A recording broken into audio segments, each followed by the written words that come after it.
musharax cali ducaale axmed oo kamid ah musharaxiinta u tartamaya doorashooyinka golaha wakiilada kana tirsan xusbiga kulmiye ayaa maalintii ugu dambeysay ololaha doorashooyinka xusbiga kulmiye wacdaro ka dhigay fagaarayaasha ololaha magaalada Cerigabo waxaana taageerayaal tiro badan oo musharax hogaaminayo kuwaasi oo ku gaashaaman astaanta musharaxa ee kalluunka ay socod lug ah ku soo mareen shaariciyada waaweyn ee magaalada Cerigabo iyagoo ugu dambeyntiina ku soo biyo shubtay fagaaraha beerta xurriyadda ee loo asteeyay ololaha waxaana musharaxu halkaasi kala hadlay taageerayaashiisa.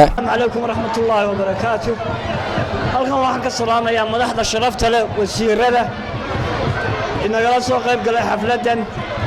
waxaan kaloo halka uga mahad celinayaa dhammaanba taageerayaasha xisbiga kulmiye ee halkan isugu yimi aad baa u mahadsantihiin.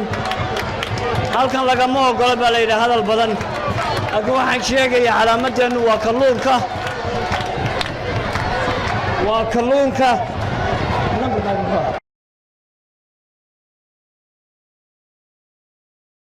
deegaanka 206 ay laawina iyo astaanta kalluunka insha Allah bismillaahi taala.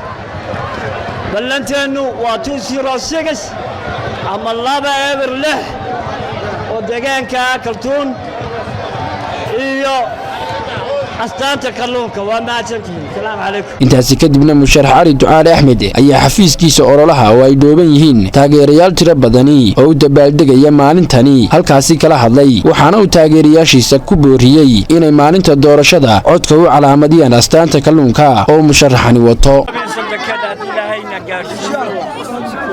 mid walba soo toos walba hawsha dhinacaaga ka qabso xidayna sigina lagu soo kiciyo oo mid naga wada dhaxaysa aad iyo aad